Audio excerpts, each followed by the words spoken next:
Thank you all for being here tonight on this cold winter night. My name is Evie Stewart, and I'm the director of the National Museum of Art. I know a lot of you, don't know some of you, so I appreciate new faces coming and old friends coming as well. Our guest, or not guest speaker, our speaker tonight is Kaitlyn Morrison, who is the curator of collections and exhibitions here at the National Museum. Kate has been with us since 2024. And she earned her BA in Humanities from Lee University, as well as her master's degree in art history from the University of Georgia in Athens. While earning her master's, Kate was a curatorial fellow at the Athenaeum. Did I say that correctly? Yeah, Athenaeum. Athenaeum? At the Athenaeum. Athenaeum? We all said it differently. Yeah, we all had a different pronunciation. And UGA galleries. While in Athens, she was also an editorial intern at UGA, and Kate has been a really welcome member of our team. We're so glad to have her. She's done an incredible job, and look forward to hearing her speak tonight. I would love for you all to help me welcome Kaitlyn Morrison.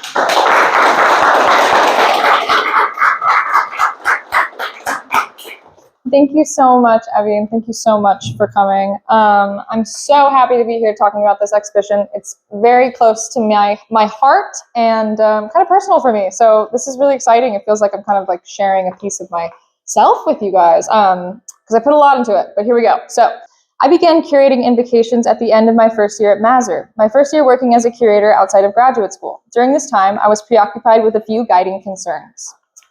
Timing. My timing when I moved to Monroe was entering a transitional phase. We are at the front end of drastic changes in employment patterns, population, infrastructure, and public life with the inclusion of Meta in our city. I also think a lot about architecture, Mazur's and the broader surrounding architecture of South Monroe. I didn't accurately reflect the layout here, and you can't really see, but I think it's really interesting that just down the street we have Cooley House, an architectural marvel, and then we have Leighton Castle, which is a literal castle, and then we have Mazur Museum, which is, I would also say, it's an architectural marvel, and it's also the biggest art museum within 100 miles of where we are at. Only art museums. Thank you so much. Oh my goodness, thank you so much. And then just on the street from us, we have several abandoned buildings and businesses laid out per street. I've come to believe that Mazur is embedded within a landscape shaped by what Clyde Woods describes as development arrest, or a history of investment in white communities in the abandonment or divestment of Black communities in the South. And if you want to read more about this, I recommend The Blues and Plantation Power in the Mississippi Delta. It's a fantastic write-up from a historian who is based out of the Mississippi Delta. And if you have any questions, I'd be happy to talk more about that later. Otherwise, I think a lot about ghosts, particularly an apparition of a man walking the halls of Mazur I was told about during my interview. You should ask Evie for the story if you want to ask. My conclusive statement is up here. No data has of yet been found that corresponds to the presence of ghosts, but we're all pretty sure they're here. It gets pretty freaky at night. I also think a lot about our guests, you who are all here with me right now in this room, which I'm so grateful that you guys are here, and the regulars who couldn't make it, and those I've met who've dropped in, just visiting Monroe or checking it out. I wanted to see where to go. And the locals, mostly those who do not know we're here. And I have met about most people, I think, who don't know we're here. And mostly I think about you and your body, the way you personally feel as you walk through the space, how it affects your body and mind to engage with exhibitions, and how to engage different parts of your body and mind each time you enter the space, because that's what I think art is for generally. People might disagree with me on that, but this is the best example I can think of of an art piece when I'm thinking off the top of my head. This is just it's called a map of broken glass, and it's laid out about that, I don't know how many, I can't do inches to feet in my mind, but it's laid out very, very long. There's no ropes around it, and you have to walk all the way around, and it's basically feels like direct psychic endangerment to your body. Now that's something that I would not do here, but it is something that I can speak a lot about another time because of the engagement with your body. It makes you think about literally being in danger when you're close to art. And I'm very concerned with the walls. Much of our labor has to do with the state of the walls, patching, sanding, painting, and repairing, and we're always pressing into the walls with 100 different tools. Ask Cassie, she's my preparator. The walls were once structured to serve a domestic setting. As you know, Mazur was once a house. Now it's an art museum. What about hanging art on the walls makes this a museum? What about living in a space makes it a home? What changes? What spaces open? What closes? I ended up having to plan another exhibition just about these ideas, so we'll get back to that later on in the year. But I've included a quote here I'll read briefly that has inspired a lot of my thinking about this space particularly. The house tells stories of comings and goings, designing narratives that rise, build, unravel, and dissipate. In this respect, there is a tactile continuum, a haptic hyphen between the house and the house of pictures. The stories of the house constantly unfold on the wall, sculpted in the corporeality of architecture, exposed in the marks of duration, impressed on materials, inscribed on the fragments of used brick, scratched metal, and consumed wood, and especially in the non-spaces. We'll talk more about what that means as we go through this presentation. Lastly, I think a lot about color, light, and sound. This is everything, engaging all of the senses. This goes back to your body and mind. This is how you go through the world, is color, light, and sound. On the slides are some images of shows I saw last year that really inspired me. This was at Contemporary Art Center in New Orleans, fantastic show. It had a little sound element to it that I obviously can't show you. This is at the Whitney, a lot of great light being used here in very dramatic, drastic ways. And then this is just a really cool curtain. This is the docent that was just standing in the middle of the room, and I was like, what a spooky place to stand. I have to get a picture of him, but I loved the colors of the walls at the Whitney, and I love everything about these exhibitions that I saw. Whenever I curate, I am mostly thinking about how I can display art in such a way that it encourages others to be aware of life, of their senses, of their body and mind. I use color, light, and sound mostly to do that. On this note, and this is left blank, so eyes on me, I started thinking seasonally for the winter exhibition. It falls at a transitional period. It opens a week before Thanksgiving and closes after the first month of the new year. The most important thing I think I can do as a curator is to attempt to bring the outside inside this space, however that works. What worked this time was to change the atmosphere to reflect the winter period, the holidays and the narratives that surround them, and even the strangest time of the holidays, that liminal space, or that non-space, that falls between Christmas Eve and New Year's, when we begin to question what we want to take into the new year with us. I ended last year considering this for Mazur. What do I want to invoke in 2026? What do I want to awaken? The locals who don't know we're here, the ghosts in the walls, the senses or the body through color, light, sounds, or just the simple placement of art? Why do all these things matter so much to me when there are larger issues that are worth much more care, attention, and insight? The rest are rhetorical, but I'll go ahead and answer this. Because museums can house, and when utilized properly, shepherd and protect history, beauty, tension, ideas, and knowledge, centrally because museums can provide the community with all of these things. I believe they matter more than ever. When I curate from the permanent collection, I usually start with one idea that I can tie to one image, and I go from there. My ideas are mostly shaped by my major, where I did a lot of research on ancient Greek classics and early Christian antiquity in my humanities major, and then my master's in art history. Thus, they're usually based on Western myths and the cultural stories that shape our morality and general consciousness, which in turn shapes our art, I believe. Last summer, I played with the cowboy legend, which was a lot of fun.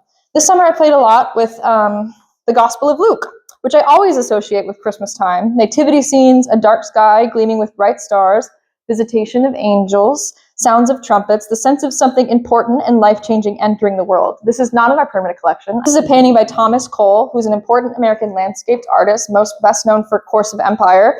But I took a whole seminar on him in graduate school. It was my first seminar in graduate school, and it basically brainwashed me. So I often reference his work subconsciously when I'm coming up with these ideas. I didn't look at this painting until I was putting this presentation together, but you can see how much this color influenced what we ended up picking in the wall. I realized anticipation of the holiday produces a vague religious feeling in me. In graduate school, a cohort introduced me to the Theosophical Society, an esoteric movement founded in the early 20th century. Its text, Thought Forms, right here, a record of clairvoyant investigation written in 1901, assembles invented signs, sigils, and color effusions meant to visualize emotional intensity in human communication. It's just an occult book, but it's really interesting. And if you can actually go to this website for, I think it's really blurry on this, but it's forms.blot.im, and you can see this is the gamblers, which we were just looking at, and this is vague religious feeling. This is actually a picture I took in my seminar. I was like sneaking my phone out when my cohort talked about it. The phrase and color effusement, vague religious feeling, inspired the color of the walls downstairs and the selection of the majority of these pieces. Other things I was thinking about when I first moved here, and have been continually thinking about, is Louisiana's very odd climate. A sort of moody exhaustion overtook me often last winter, and over the summer too. I have a theory that Louisiana's climate, its bayous, and even the droopy moss trees instill a sort of relaxed ease to the way things move down here. Even after my first trip to New Orleans back in 2021, we left remarking that everyone we met was so kind, very easy to get along with, and to talk to for a long time. Since moving here, I've confirmed there is a genuine open hospitality here. Louisianans are happy to make space for strangers, open to the unexpected, often anticipating the best. I have lived all over the South. Southern hospitality is most genuine here, in my opinion. Someone else might disagree. What I wanted to do with Invocations was ultimately offer an invitation to something new and unexpected, maybe even miraculous. Ultimately, I want to make space for something so wonderful that it seems impossible, like in the story Mary did with Christ in her womb. And I put some writing on the wall that is up in the mezzanine if you saw it. I'm pondering all these words and images in my heart, like Mary did in St. Luke's Gospel. I wonder what it feels like to dream of God and wake up, or dream of an angel and wake up with God in utero. We'll talk more about my writing at the end. Even Bianchini's. It does not fit at all with our collection. That is why I wanted it for this show. It was at the Biedenharn on a long-term loan, and Ralph Calhoun kindly took it down so we could display it again here. It'll definitely go back to the Biedenharn when we close Invocations, but it's essential to this exhibition for its unique style and the subject matter. The Holy Virgin, bent in adoration, hands raised in worship to her Son, aware that he was God despite his fragile form due to her spiritual sensitivity. Though many other pieces in this show are figural, it's distinct from all of them for its reliance on acrylic paint instead of a camera to demonstrate the figure. Though this painting was produced in the late 19th century, Bianchini, it takes after the Renaissance painters in the style of the greats, Michelangelo, Da Vinci. In the style of these painters, Bianchini presents us with an image of holy beauty, reverence, and femininity. Other pieces I chose called to mind rituals, miracles, and devotion that reminded me of my own embodiment in space and time, whether through the body or through architecture or through this vague religious feeling, which we can maybe describe as a metaphysical sense of something brooding in the background, like a spirit or a ghost hovering over the deep, living out within the universe. As I mentioned on the exhibition placard out there, the word eminence refers to the state of God being within the world, not transcendent from it. The painting's right behind you. Eminence by Ida Kohlmeyer is probably the most important piece in our collection since it was the first we ever collected at our first ever juried comp, which is coming up in a month, and we're super excited about it. Pat actually got in, which we're so excited to have her tonight. Kohlmeyer, a Louisiana native, was still studying under Mark Rothko when she submitted it to our competition. His influence on her imagery at this time is quite obvious, as you saw, in the placid blur of colors separated into a quadrant, whereas Rothko usually depicts his color spheres in the overlarge vertical stacks of 2s or 3s. Personal story. The first time I saw Rothko in a museum, it was 2021 at the Met. I was wearing a mask right before I went to grad school. I thought that I might start crying. It was really confusing. When I expressed this to a friend, she asked me if I knew about the Rothko effect. It was a known thing, she told me, that Rothkos make people want to cry for some reason they don't understand. It's an innate, emotional, unspeakable reason. There's many arguments for why it happens. Kohlmeyer is more suggestive in her title than Rothko ever would be. The title Eminence refers to, as I said, the theological state of God's presence within the world. So he's in the world, not transcending the world. This light blue color, which you can see right at the top, this light blue color at the top left of the spear may refer to this indwelling, though the rest of the image is dark, shuttered out like a window at nighttime. A streak of blue suffuses the light beneath it, suggesting that there is more to the eye. But the human eye is not trustworthy. The camera can detect more than we can see. In the history of art, photography becomes a mechanical mediator between artist and subject, a forever voyeur that takes the transient nature of a moment and opens it up so that multiple people can experience the same moment in a different time, and almost somehow enter within that moment. Photography itself is inherently transcendent. Its technology mutates the typical experience of time and space into something post-human. What it often leaves us with is this impression of a moment instead of authentically inviting us in, which is often exploited by artists and marketers. I selected these images because they both present us with an idea of how photography can be untrustworthy. Richter's depiction of a Nazi soldier was painted to look like a photograph. This is one of the most important pieces in the history of art, blurring the line between the output of the two mediums. He presents us with a humanizing figure of a Nazi, only to disavow any humanness by fully inventing the figure through paint. The image on the right I've always found stunning. I had to pull it out. The director presents us with a direct self-reference, how photographers and directors objectify women through the camera, as Laura Mulvey wrote about with the Hitchcock and the Male Gaze, which is a very famous essay that I'm pulling a lot of references from. Thomas Ritter's photos, I think we have 3 in our collection and they're all in this show. Yeah. His photos are especially fascinating with this in mind. The figure turned away from the camera, walking up the stairs, riding away on a bicycle. Ritter, both the photographer and the subject, that's him, does not wish to engage his viewer. These photos only serve to document himself in the process of motion movement, titling it an internal trial. These are both titled internal trials. Without revealing the emotion on his face, not inviting the viewer into the trial while he goes about facing it himself.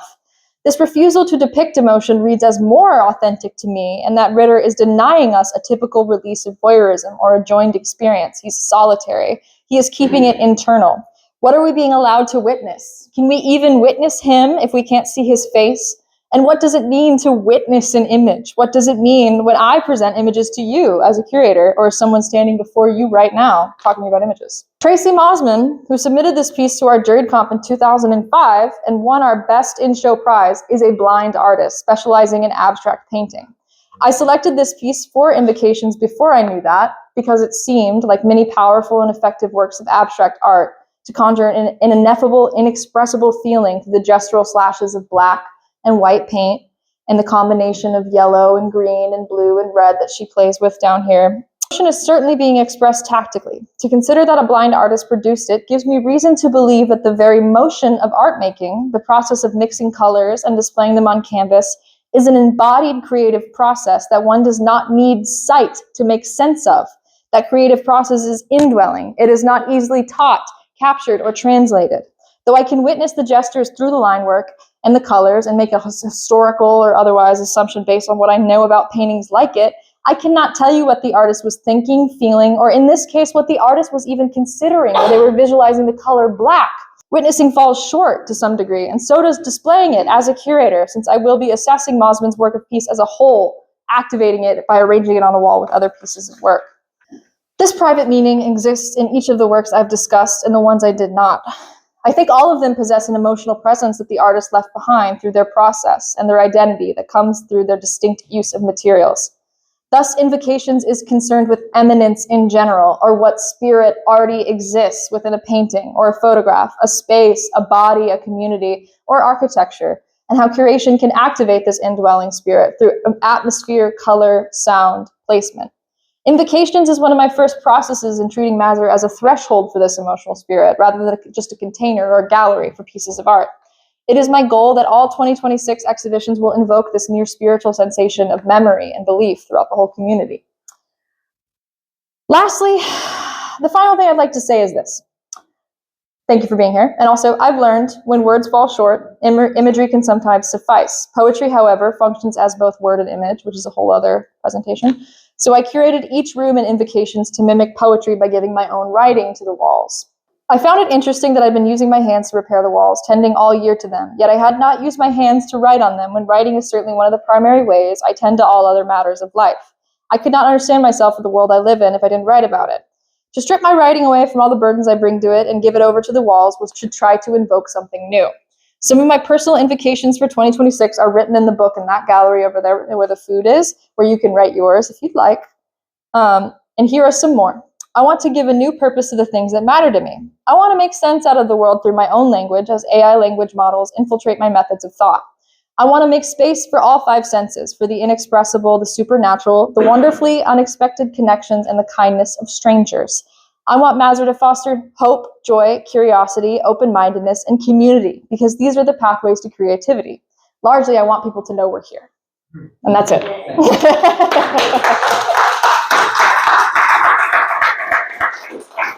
Cool.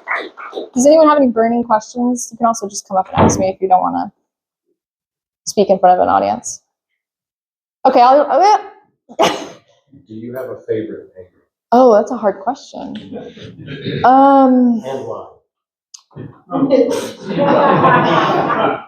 I mean, I personally really love Ida Kohlmeyer. I know that's a cop-out. I do really love her, and I want to plan a whole exhibition because I think her transition from abstract expressionism, which is what she was trained in, to her own personal style, which was, as you guys know anything about Ida Kohlmeyer, it was very colorful and then very sculptural at a certain point.